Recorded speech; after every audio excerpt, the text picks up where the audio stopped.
Halo, kali ini saya akan menceritakan tentang kisah Nabi Isa alaihi salam dan bagaimana mukjizatnya. Mari kita simak bersama.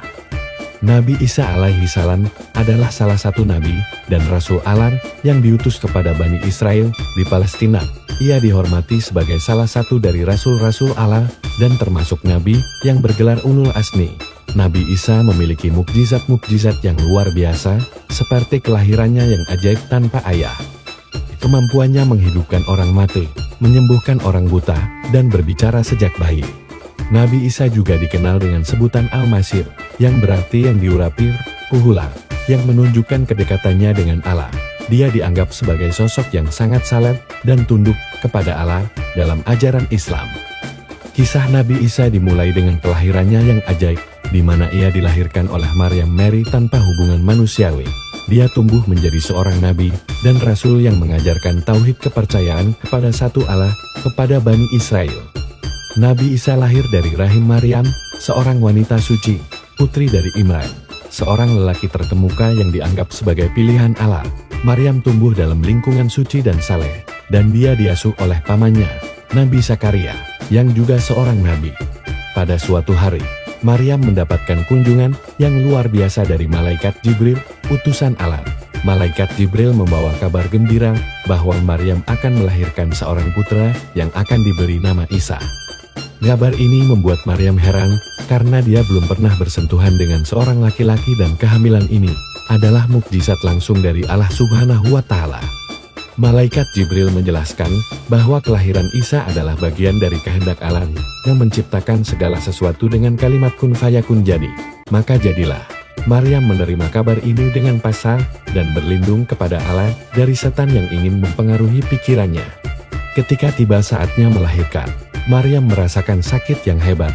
Allah memberinya kemudahan dengan menurunkan buah kurma segar dari pohon kurma yang berada di sekitarnya. Allah juga mengalirkan air sungai yang tiba-tiba mengalir di bawahnya. Maryam diberi makan dan minum oleh Allah secara ajaib di saat yang tepat. Akhirnya, Maryam melahirkan Nabi Isa dengan ajaib di bawah pohon kurma. Bayi tersebut adalah tanda kebesaran Allah dan mukjizat yang besar dalam ajaran Islam. Kelahiran Nabi Isa adalah salah satu momen paling luar biasa dalam sejarah Islam dan menunjukkan bahwa segala sesuatu adalah mungkin dengan kehendak Allah yang Maha Kuasa. Maryam melahirkan Nabi Isa di Baitulaham Betlehem, sebuah kota yang terletak sekitar 9,5 km di selatan Yerusalem. Tempat kelahiran Nabi Isa ini berarti tempat lahir. Ketika Nabi Isa lahir, Bani Israel sedang dijajah oleh bangsa Romawi menurut para ahli sejarah. Nabi Isa lahir sekitar tahun 6-4 sebelum Masehi. Ketika Maryam kembali ke kaumnya dengan bayi Isa, mereka menuduhnya melakukan perbuatan zina. Maryam, dalam keheningan, menunjuk kepada bayinya yang luar biasa. Bayi Isa mulai berbicara dan berkata, "Sesungguhnya aku adalah hamba Allah. Dia memberiku Alkitab Injil dan dia menjadikanku seorang nabi." Salah satu mukjizat paling mengagumkan yang dilakukan oleh Nabi Isa adalah menghidupkan orang mati dengan izin Allah. Kisah yang paling terkenal adalah ketika Isa menghidupkan Lazarus yang sudah meninggal selama 4 hari dengan doa dan izin Allah. Isa mengembalikan Lazarus kepada kehidupan, membuat banyak orang menjadi saksi kebesaran Allah. Nabi Isa juga diberikan kemampuan oleh Allah untuk menyembuhkan orang buta sejak lahir dan orang yang menderita penyakit kulit kusta dengan menyentuhnya. Ia juga bisa menyembuhkan orang sakit lainnya dengan doa dan izin Allah. Mukjizat ini menunjukkan kekuatan dan kemurahan Allah. Nabi Isa juga memiliki pengetahuan tentang hal-hal gaib yang diberikan oleh Allah. Ia bisa mengetahui apa yang dimakan dan disimpan oleh orang-orang di rumah mereka, menunjukkan pengetahuannya yang mendalam.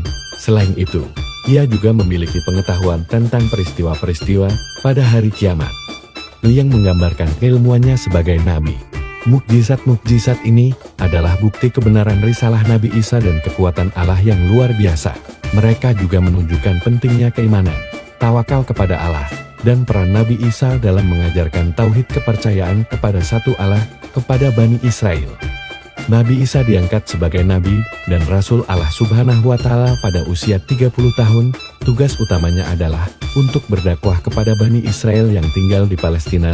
Selain itu, ia juga diberi tugas untuk membenarkan kitab Taurat yang telah diturunkan kepada Nabi Musa sebelumnya.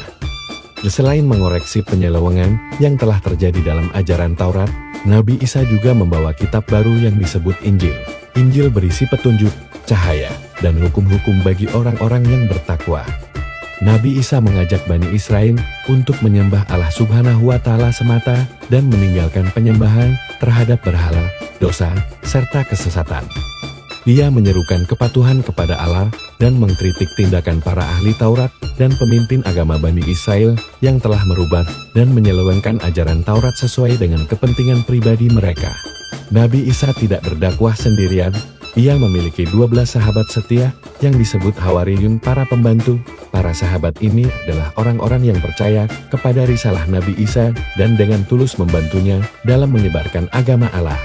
Meskipun Nabi Isa membawa ajaran yang benar dan mukjizat yang menakjubkan, tidak semua Bani Israel mau menerima dakwahnya. Sebagian besar dari mereka menolak dan bahkan memusuhi Nabi Isa.